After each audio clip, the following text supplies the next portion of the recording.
আসসালামু আলাইকুম রহমতুল্লাহ।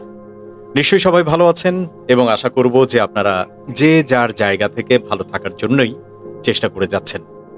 টুটুলস ক্যাফের ৩ নম্বর এপিসোডে আপনাদের সবাইকে স্বাগত জানাচ্ছি। আমি জহিরুল ইসলাম টুটুল। আজকে একজন সচেতন নাগরিক হিসাবে আমার বর্তমান অনুভূতি বা কিছু প্রত্যাশার কথা বলবো। যাদের কাছে আমার এই কথা, তাদের কাছে বলতে পারি এটা আমার পক্ষ থেকে একটা মৌখিক খোলা চিঠি। আমি আশা করব যে একজন দেশের জনগণ হিসেবে বা জনতা হিসেবে, তাদের প্রতিনিধি হিসেবে আমি যে কথাগুলো বলবো সেই কথাগুলো আপনারা একবারের জন্য হলেও একটু চিন্তা করবেন এবং আশা করব যে সেই অনুযায়ী আপনারা নিজেরা এবং নিজেদের ফলোয়ার যারা আছে তাদেরকে পরিচালিত করবার জন্য চেষ্টা করবেন। যাদের জন্য আমার এই কথা, তারা হচ্ছেন আগামী দিনে যারা আমাদের এই দেশটাকে পরিচালনা করবেন তারাই। বলার অপেক্ষা রাখে না যে রাজনীতিবিদ এবং রাজনীতি ছাড়া দেশ অচল, এবং সেখানে সুস্থ রাজনীতির অনুশীলন যত বেশি হবে তত বেশি আমরা একজন সাধারণ নাগরিক হিসেবে আমরা ভালো থাকতে পারবো, আমাদের দেশটা এগিয়ে যাবে, আমাদের এই যে সংঘাতময় পরিস্থিতি সেটা থেকে আমরা পরিত্রাণ পাব। আমরা স্বৈর শাসন থেকে তো মুক্ত হয়েছি, আমাদের ছাত্র সমাজ এবং দেশের আপামর জনসাধারণ রাস্তায় নেমে এসেছিল। আবু সাঈদ, শহীদ আবু সাঈদ থেকে শুরু করে ছোট্ট বাচ্চা রিয়া পর্যন্ত গুলিবিদ্ধ হয়েছিল। শোকাহত সেই সব পরিবারের শোক এখনো কাটেনি এবং কখনোই কাটবে না। শোকে মুহ্যমান পুরো জাতি, এখনো পর্যন্ত আমি সেটা মনে করি। সেই জায়গা থেকে আমাদের অন্তর্বর্তীকালীন সরকারের উপদেষ্টাগণ যে যার মতো করে চেষ্টা করে যাচ্ছেন। আমাদের ছাত্ররা, আমি যেই মুহূর্তে ভিডিওতে কথা বলছি এখন হচ্ছে 16 আগস্ট শুক্রবার। 5 তারিখের পর থেকে এই যে প্রায় 11-12 দিন তারা দেশ সংস্কারের জন্য যেভাবে কাজ করে যাচ্ছে, বিশেষ করে পুলিশ প্রশাসন ছিল না, তারপরেও তারা যেভাবে ট্রাফিক সিস্টেমটাকে কন্ট্রোল করেছে, রাস্তাঘাট পরিচ্ছন্ন করেছে, দেয়ালে দেয়ালে সুন্দর গ্রাফিতি এঁকেছে, এবং আমি আজকেও দেখলাম যে তারা সেটা এঁকেই যাচ্ছে। আগে যেসব দেয়ালের পাশ দিয়ে বা যেসব রাস্তার পাশ দিয়ে আশপাশ দিয়ে দুর্গন্ধে হাঁটা যেত না, সেগুলোকে তারা পরিষ্কার পরিচ্ছন্ন করে সুন্দর আগামী বিনির্মাণের জন্য চেষ্টা করে যাচ্ছে আমাদের এই ছাত্র সমাজ। তাদের প্রতি এবং শহীদগণের প্রতি আবারও শ্রদ্ধা জানাচ্ছি। আমাদেরকে একটু সময় দিতে হবে, এটা ঠিক। অনেকেই একটু হতাশ হয়ে যাচ্ছেন, এই মনে হয় গেল রে, অথবা খুঁজে খুঁজে বের করার চেষ্টা করছেন যে এই এদের আবার কোনো ভুলভাল পাওয়া যায় কিনা, সেগুলোকে আবার একটু ফলো করে প্রচার করবার জন্য চেষ্টা করছেন যে যার জায়গা থেকে। এবং তারপরে আস্তে আস্তে দেখবেন যে বড় ভুল যারা করেছিল, যে কারণে আজকের এই অবস্থা, তাদেরকেও আস্তে আস্তে একটু করে জাস্টিফাই করবার জন্য চেষ্টা করে যাবেন ওনারা। এটাও আমার কাছে কেন যেন মনে হচ্ছে। তারপরেও আমার কাছে মনে হয় যে আমরা এখন যথেষ্ট সচেতন, আমাদেরকে আসলে ভুলভাল কোনো কিছু দিয়ে এটা সেটা বুঝিয়ে আর পার পাওয়া যাবে না। হ্যাঁ, যাদের উদ্দেশ্যে আমার আজকের এই ভিডিওটা, তাদের উদ্দেশ্যে কয়েকটা কথা বা আমার প্রত্যাশার কয়েকটা দাবি জানিয়ে বা প্রত্যাশার কয়েকটা কথা জানিয়ে আমি আজকের কথাবার্তাগুলো বা ভিডিওটা শেষ করব। নিঃসন্দেহে এই মুহূর্তে বিএনপি সহ যারা গত 15-16 বছর সরকারের বিরোধিতা করেছিল, আন্দোলন সংগ্রাম করবার জন্য চেষ্টা করেছিলেন এবং সেই সঙ্গে রাষ্ট্রযন্ত্রের হাতিয়ারের বিরুদ্ধে দাঁড়াতে গেলেই জেল, জুলুম, গুম, হত্যা, নানা রকমের অত্যাচারের শিকার হয়েছেন, সঙ্গত কারণেই স্বাভাবিকভাবেই তাদের কাছে কিন্তু এখন দরজাটা ওপেন হয়ে গেছে। অর্থাৎ তারা পরবর্তীতে ক্ষমতায় আসতে চাচ্ছেন বা আসবেন বলে তারা এখন বিশ্বাস করতে শুরু করেছেন, নিজেদেরকেও সাজিয়ে নেওয়ার জন্য চেষ্টা করে যাচ্ছেন। এটা অন্যায় কিছু না, এবং আমাদেরকে শেষ পর্যন্ত রাজনীতিবিদদের কাছেই ফিরতে হবে, রাজনীতির কাছেই ফিরতে হবে, এবং তারাই দেশটাকে এগিয়ে নিয়ে যাবে, আমাদেরকে একটা সুশাসন বা ন্যায় বিচার উপহার দিবে। সেই তো আমার কাছে মনে হয় যে যদি যারা সামনের দিনগুলোতে আসবে বলে নিজেদেরকে অনেক শক্তিশালী মনে করছে, যে রাস্তা তো খালি হয়ে গেল, ওপেন ফিল্ড, আমরা আসতেই পারবো, অতএব এখন থেকেই বেশ কিছু বিচ্ছিন্ন যে ঘটনাগুলো কানে আসছে, যদিও ওইভাবে আসলে ব্যাপারগুলো টিকছে না, চাঁদাবাজি, তারপরে বড় বড় পোস্টার দেয়ালে দিয়ে দেওয়া, এরকম আরো নানাবিধ, তারপরে বাইক শোডাউন মানে হোন্ডা শোডাউন, বিভিন্ন রকমের মিছিল মিটিং, রাস্তায় দাঁড়িয়ে খুব বেশি আড্ডা দেওয়া, তারপরে বিভিন্ন অফিস বা হল দখল করা, এলাকায় এক ধরনের নিজেদের প্রভাব আবার ফিরে পেয়েছি আমরা, সেটা সবার কাছে একটু বোঝানোর চেষ্টা করা। আমার মনে হয় ভুলগুলো হতে পারে এই জায়গায়। আমাদেরকে একদম মনে রাখতে হবে, সর্বশেষ 5 আগস্ট যেভাবে হাসিনা সরকার বিদায় নিতে বাধ্য হলেন, যাদের কাছে পরাজিত হয়ে, যাদের চাপের মুখে, তারা কিন্তু এই দেশে এখনো আছে, অর্থাৎ সেই বিশাল ছাত্র সমাজ এবং তাদের সঙ্গে এদেশের মানুষ যারা সচেতন হয়েছেন, যারা শেষ পর্যন্ত রাস্তায় নেমে এসেছিলেন, তারা কিন্তু এখনো আছে। অতএব সামনের দিনগুলোতে যারা আসবেন বলে মনে করছেন, তাদের প্রতিপক্ষ বলে আপনারা রাজনীতির মাঠে যাদেরকে মনে করেন, তারা যদিও কোণঠাসা, আপনি যদি মনে করেন যে এখন আমাদের রাস্তাটা অনেক ওপেন, একদমই ভুল। বরং 15-16 বছরে আপনারা যেটা করতে পারেননি, এই বিশাল ছাত্র সমাজ, ছাত্র নেতৃত্ব মাত্র 15 দিনেই কিন্তু সেটা করে দিয়েছে। তো আপনার জন্যে মাত্র 15 ঘন্টাও যে নাও লাগতে পারে ভবিষ্যতে, যদি বাড়াবাড়ি কোনো কিছু আপনাদের দ্বারা হয় বা এখন কোনোভাবে চিন্তা করে থাকেন বা কেউ সুযোগ নিয়ে থাকে, তাহলে কিন্তু সেই জায়গা থেকে আমাদের সরে আসতে হবে। আমি একজন সচেতন নাগরিক হিসেবে প্রত্যাশার কথাগুলোই বলছি, অন্যভাবে নেবেন না প্লিজ। কারণ দিন শেষে আপনারাই হবেন আমাদের জনপ্রতিনিধি, আপনারাই আমাদের ভালো মন্দের কথাগুলো সংসদে বলবেন। আমি যাব না কিন্তু সেখানে, আমাকে সেখানে বলতে দেওয়া হবে না। আমাকে যদি কোনোভাবে বলতে দেওয়া হয়, তাহলে ওই সেম দায়বদ্ধতা আমার উপরেও বর্তাবে।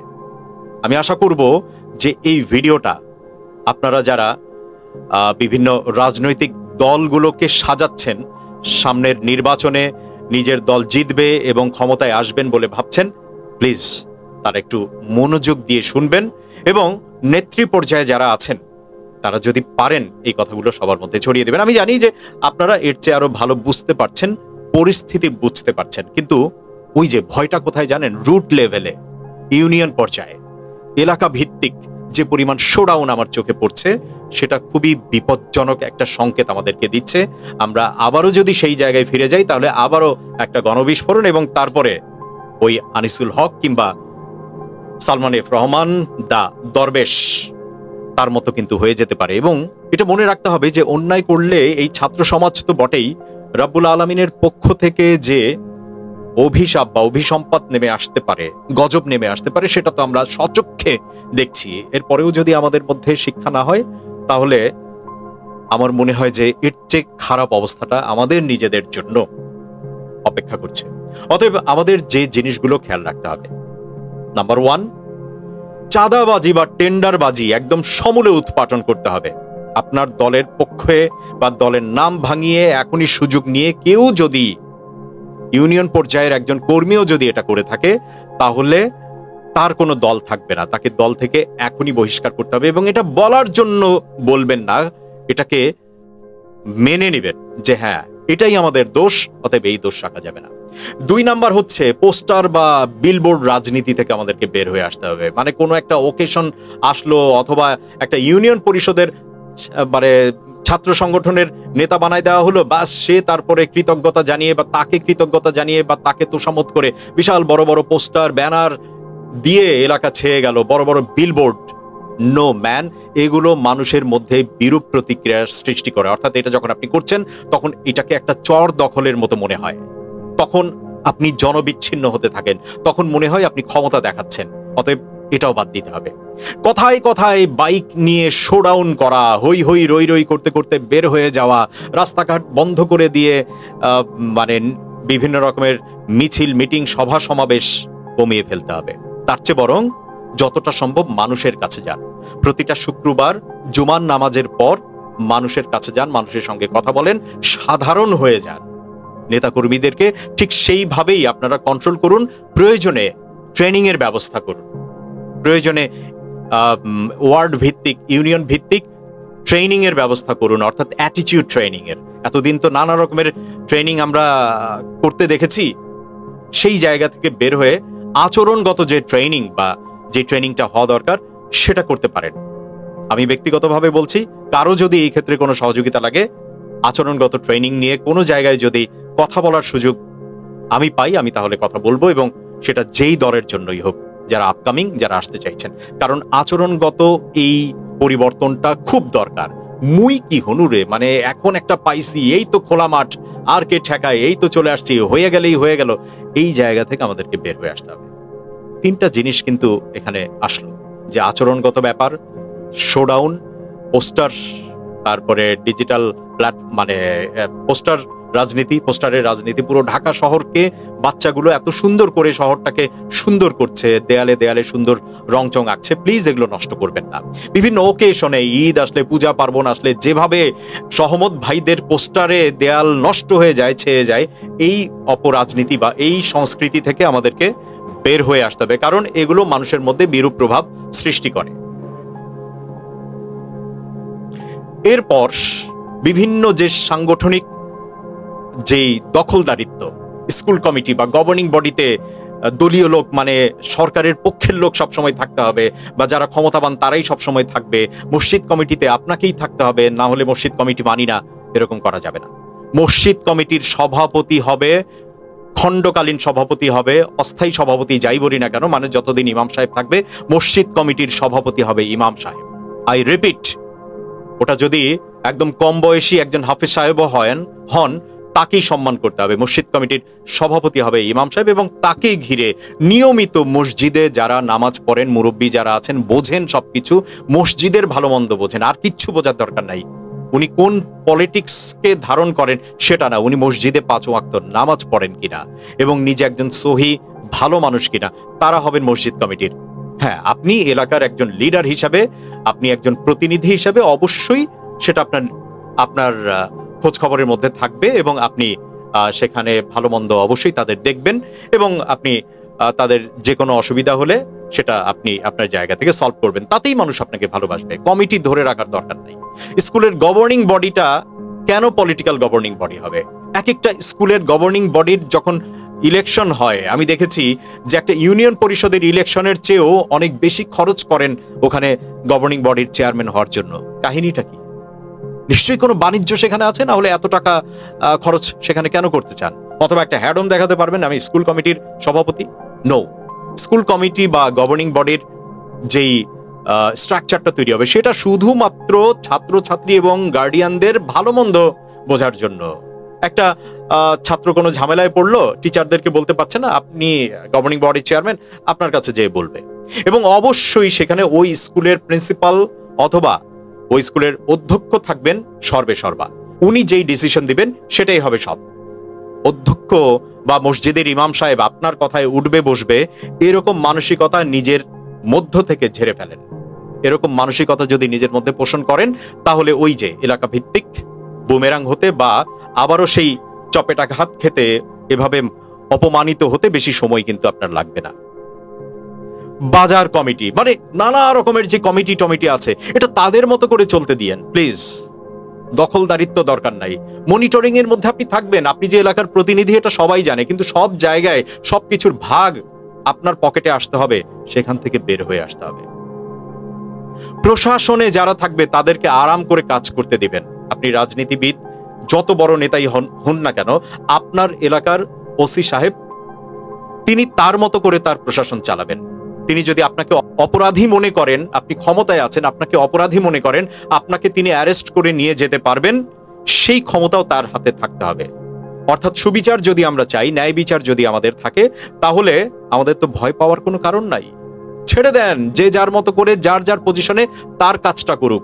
সব জায়গায় বাগড়া বসাতে যাবেন না, এবং নেতাকর্মীদেরকে সেটা করতে দিবেন না। কথায় কথায় পথসভা, কথায় কথায় মিছিল মিটিং, এগুলো বাদ দিতে হবে। বরং জনবান্ধব বা মানুষের সাথে আপনাদের যে একটা বিচ্ছিন্নতা তৈরি হয়ে গেছে, এটা কিন্তু আপনাদেরকে মানতে হবে। এই যে সর্বশেষ যেই ফলাফলটা আসলো, এটা কোনো রাজনৈতিক দলের আন্দোলনের মাধ্যমে কিন্তু ফলাফলটা আসেনি, এটা মেনে নিতে হবে। এটা তাদের পক্ষ থেকে এসেছে যারা আসলেই চেয়েছে যে না, এদেরকে আর চাই না, এই স্বৈর শাসনের অবসান চাই। অতএব আপনার মধ্যেও যদি সেই স্বৈরতন্ত্রের জাররা পরিমাণ বা একটা বিন্দু পরিমাণ কোনো কিছু এখনো টিকে থাকে, বিশ্বাস করেন, আমি অন্ততপক্ষে বিশ্বাস করি এই ঘটনার পর থেকে আল্লাহ রাব্বুল আলামিন সেটা সহ্য করবেন না এবং আপনার জন্যেও এর চেয়ে খারাপ অবস্থা অপেক্ষা করবে। শুধু সময়ের অপেক্ষা মাত্র। কয়েকটা বিষয় বলেছি, আরো অজস্র বিষয় আছে। নিশ্চয়ই যারা রাজনীতিবিদ, যারা লিডার, যারা দল পরিচালনা করছেন, যারা ভবিষ্যতে দেশটাও পরিচালনা করবেন, যারাই হবেন আমাদের ক্যাবিনেট মন্ত্রী, যারাই আমাদের হয়ে কথা বলবেন, সে হন না কেন একজন ইউনিয়ন পরিষদের চেয়ারম্যান, কাউন্সিলর অথবা একজন সাংসদ, প্রত্যেকেই হয়ে যান মাটির মানুষ। মানুষকে খুশি করার আগে আল্লাহ রাব্বুল আলামিনকে হাজির নাজির জেনে, সৃষ্টিকর্তাকে হাজির নাজির জেনে যদি তাকে খুশি করার উদ্দেশ্যে কাজ করে যেতে পারেন, তাহলে জনগণ ঠিকই খুশি হবে। জনগণ আপনাদেরকে মাথায় তুলে রাখবে, বিশ্বাস করেন। অনেক ভালো কাজ করবার পরেও শেষ পর্যন্ত কিছু মানুষ তো তারপরেও পাওয়া যাবে যে আপনাকে তারপরে সহ্য করতে পারবে না, এগুলো মাথায় নেবেন না। আবারও বলছি, কোন রকমের কুটকৌশল যদি নিজের মধ্যে থেকে থাকে, দয়া করে আল্লাহর ওয়াস্তে সেই কুটকৌশল থেকে রাজনীতিবিদরা, পরবর্তীতে যারা দেশের ভারটা আপনারা কাঁধে নেবেন, আমাদেরকে এগিয়ে নিয়ে যাবেন, যদি এখনো পর্যন্ত কোন রকমের কুটকৌশল থাকে, এলাকার ছোট্ট নেতা, একজন কর্মী, উনিও যদি আমার ভিডিওটা দেখে থাকেন, নিজেকে শুধরে নেন প্লিজ। যা দেখলেন তা কি যথেষ্ট নয়?